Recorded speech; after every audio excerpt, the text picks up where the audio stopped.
তো hello guys, শুভ দুপুর। তোমরা সবাই নিশ্চয়ই ভালো আছো, আমিও ভালো আছি। তো দেখো, চাল ধোয়ার পর আমি চালগুলো আস্তে আস্তে করে ছেড়ে দিচ্ছি হাঁড়ির মধ্যে। তারপর মাংস ধোয়াটা দেখে নিচ্ছি তোমাদের সাথে। মাংস দিতে দিতে এবার ভাত হয়ে গেছে। তারপরে যে ফ্রেশ মাংস, আলু কাটা হয়েছে।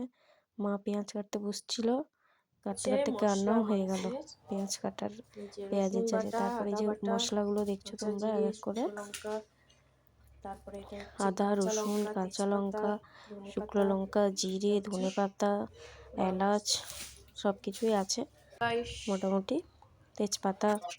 তারপরে আমি প্রথমে কড়াইতে তেজপাতা দিয়ে দিলাম, তারপর দিয়ে দেবো জিরে,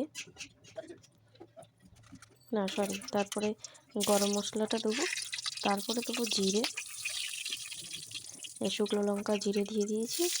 তারপরে একটু বেশ করে নাড়ার পর দিয়ে দিলাম পেঁয়াজ। পেঁয়াজটা ভালোভাবে ভাজার জন্য একটু নুনও দিয়ে দিয়েছিলাম মাঝখানে। তোমরা যারা যারা জানো না, নুনও দিয়ে দেবে। নুন দিলে না পেঁয়াজটা তাড়াতাড়ি একটু মানে লাল লাল করে ভাজা হয়ে যায়। পেঁয়াজটা দেখো কত সুন্দর ভাজা হয়ে গেছে। এরপরে আমি কি দেবো বলো তো?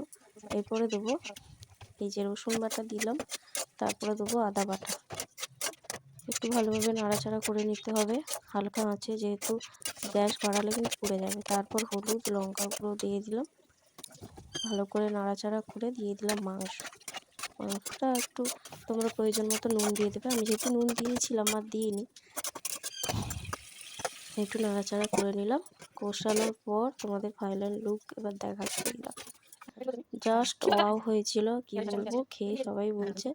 তারপর মা এদিকে উচ্ছে পাতার বড়া খাবে বলে এই যে বেসন টেসন মাখিয়ে রাখছে। তারপর ভাজা হওয়ার পর বললাম কেমন খেতে লাগছে, বললো দারুণ খেতে হয়েছে।